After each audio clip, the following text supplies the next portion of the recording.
Oke, baik. Pertemuan keempat kita coba diskusikan ya, kelanjutan dari pertemuan ketiga. Di pertemuan ketiga udah kita diskusikan terkait dengan integral tertentu ya. Jadi sekarang ini pertemuan keempat ditambah teoremanya sedikit. Artinya dengan menggunakan teorema nanti ada beberapa hal yang lebih mudah untuk mengerjakannya gitu ya. Oke, ini sama menggunakan teorema ya untuk kesempatan kali ini.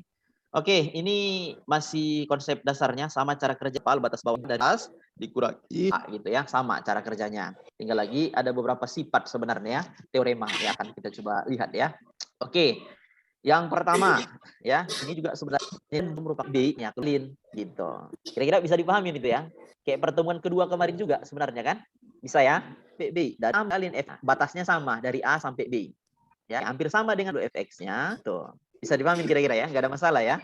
Oke, ini pembuktiannya sebenarnya pakai huruf-huruf ya. Kayaknya bisa kalian baca, nggak terlalu bermasalah sebenarnya. Mungkin kita nanti biar lebih enak mungkin di angka-angka ya, biar lebih ini kan. Oke, ini juga pembuktiannya, pembuktian bagian A. Yang kedua, apa katanya yang kedua? A, ya juga A. Berarti nanti kan misma jawabannya sekian kurang sekian kan jawabannya kan pasti 0. Gitu. Bisa dipahami ya? Bisa ya? Ini pasti kebalikannya, negatif dia. Misalnya dari persamaannya 10, ini belum tentu 20 ya. Maka kalau kita balik persamaan yang sama, maka nanti jawabannya pasti negatifnya, gitu maksudnya. Kira-kira bisa dipahami ya? Kebalikannya jadi negatif dia. Bisa ya? Bisa dipahami ya? Oke. Oke, nah ini rumus-rumus ya. Oke, sekarang kita lanjut.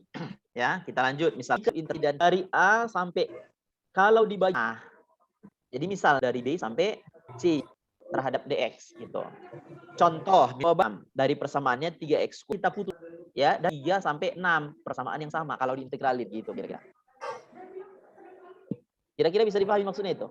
Apa perlu harus kita kerjain kira-kira? Bisa paham. Gimana? Nggak mesti ya.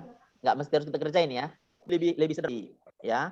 C ya. Kerjakan A misalkan ini jawabannya tetap 20 gitu maksudnya kira-kira.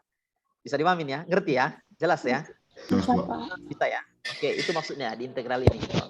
Oke, ini juga pembuktiannya kalau mau kalian ini kan ya dengan menggunakan persamaan keempat. Apa maksud teorema yang keempat? Dari sampai 2 sampai 2. Ya kan 20 ya. 10. Kalau dikali gitu sama dengan 0 sampai A, tapi kita kali 2 gitu maksudnya. Kira-kira bisa dipahamin ya? Ngerti ya? Ngerti ya? Oke, contoh mungkin biar lebih ini ya. Nah, ini contoh yang tadi sih sebenarnya sebelumnya ya. Bisa kalian lihat nanti. Oke, lihat. Nah, misalnya ini kita perhatikan ya. X kuadrat terhadap X pangkat 3. Dari kan jawabannya sepertiga, 3, ya kan? Oke, ini kan itu kalau manual. Sekarang kalau sampai A artinya satu negatif dari 0 sampai A, tapi kita kali 2 gitu maksudnya. X kuadrat kan jawabannya ini 1. Berarti betul. A terhadap DX kan sama nilainya 0 sampai A. Ya. Gitu. Kira-kira bisa dipahami maksudnya ya? Aman ya? Ngerti ya? Jelas ya? Aman, Pak. Aman ya? Oke.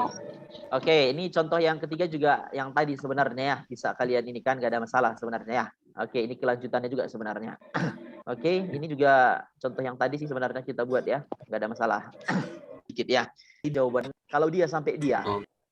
Hah? 0, Pak. Benar ini. Apa kesimpulan? Apa ini yang terjadi nanti berdasarkan sifat yang tadi? Kira-kira apa yang terjadi? Hasilnya jadi negatif. Gimana? Berapa hasilnya? Ya, betul nggak itu negatif sampai 5 terhadap 6x kuadrat 3 sampai 5. Kira-kira apa yang terjadi nanti? Kira-kira sama nggak jawaban itu nanti? Ayo, sama nggak kira-kira? Hah? Sama hasil, Pak. Sama ya, gitu ya. Nah, 2 sampai 2. Kira-kira apa ini yang terjadi? Hasilnya juga sama, Apa Pak. kira-kira?